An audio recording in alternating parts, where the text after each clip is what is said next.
Hello students, Ram Ram, नमस्कार। कक्षा 10 की ये पोएम अंग्रेजी की पोएम बहुत ही इंपॉर्टेंट है क्योंकि समरी हम लेके आए हैं। डस्ट ऑफ स्नो, धूल के कण की समरी आपकी सेवा हम लेके आए हैं। ध्यान से समझो, हम जैसे बता रहे हैं उस हिसाब से समझ लो। निश्चित अगर ये समझ लो पेपर में आगे तो 4 नंबर पक्के हैं। Dust of snow is an awful poem of nature by Robert Frost. Robert Frost के द्वारा रचित एक कविता है धूल के कण। ठीक है, ये प्राकृतिक जो है प्रकृति के ऊपर, ठीक है, एक कविता लिखी है और जो उनके भयभीत मन को, उनके डरे हुए मन को दर्शाती हुई कविता है।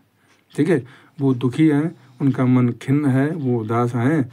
इस भाव से उन्होंने जो है आकर के यह प्रकृति की कविता जो लिखी है जिसका नाम है डस्ट ऑफ स्नो, धूल के कण। The poet is standing under a hemlock tree. The poet मन कवि इज स्टैंडिंग मन खड़े हुए हैं, ठीक है, कवि खड़े हुए हैं एक हेमलॉक ट्री के, हेमलॉक पेड़ के नीचे। मान लीजिए जहरीला कोई पेड़, ठीक है, पहले तो शब्दार्थ है। He is in a very sad mood. He is in a sad mood. He is in a sad mood, उनका मन दुखी है। ठीक है, he thinks that his day has been lost. वो ऐसा सोचते हैं कि उनका दिन जो है वो बेकार हो गया, उनका जो अवसर है वो बेकार हो गया, उनका जो जीवन है वो बेकार हो गया।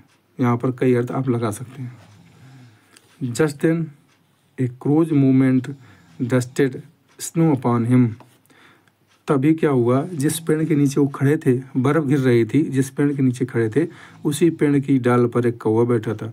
उसने कुछ हरकत की और उसकी हरकत के जरिए से कुछ धूल के कण उनके ऊपर गिर गए। किसके ऊपर? कवि के ऊपर, क्योंकि कवि उसी पेड़ के नीचे, हेमलॉक ट्री के नीचे खड़े हुए थे। ठीक है, this little incident brings about a sudden change in the mood off the poet. यह छोटी सी घटना, इस छोटी सी घटना ने कवि के जो मिजाज में, मन में परिवर्तन कर दिया, उसका हृदय परिवर्तन कर दिया। कवि का जो मन बदल गया, जैसे ही किसी दुखी मुद्रा में, सैड पोजीशन में खड़े हुए थे, अचानक ठंडी ठंडी बर्फ उनके ऊपर गिरी और उससे जो उनका मन बदला, ध्यान भटका। हिज मूड हैज चेंज्ड, उनका मन बदल चुका था।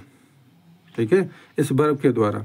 ही thinks that it has saved the rest of the day.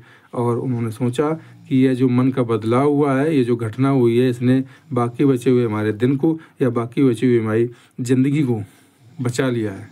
ठीक है, क्योंकि मैं इसी तरह से चिंताओं में अपने दिन को, अपनी ज़िंदगी को गुजारता अगर ये घटना ना घटती। तो उनका मन प्रसन्नचित हो गया, उनका मन बदला। उनका मन पहले दुखी था, अब उनका मन आनंदित हो गया, प्रफुल्लित हो गया। एंड और क्या हुआ, उनके दिन को बचा लिया, उनके समय को बचा लिया। अब and gets busy with his work like a bird. और फिर से वो संसार में आकर के रोज़मर्रा के काम करने लगते हैं, मतलब चिंताओं से मुक्त हो जाते हैं। कहने का तात्पर्य यह है कि मानव जो है इस संसार में आकर के बहुत सारी चिंताओं से घिरा हुआ है, उसको जो है कभी इस तरह से चिंता नहीं करनी चाहिए, क्योंकि जो है चिंता जो है बहुत बुरा जो है एक विषय, बहुत बुरी एक चीज़ है। ठीक है, बहुत बुरा दुर्गुण है।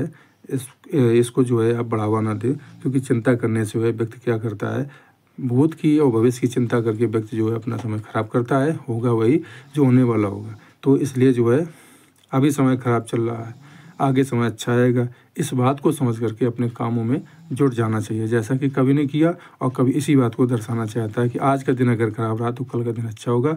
अभी तक जो लाइफ, जो ज़िंदगी हमारी खराब रही, कल का दिन आगे आने वाली जो ज़िंदगी है शायद अच्छी हो जाए। इस आशा में आगे बढ़ करके अपने कामों को करना चाहिए, कभी निराश नहीं होना चाहिए। Thanks for watching.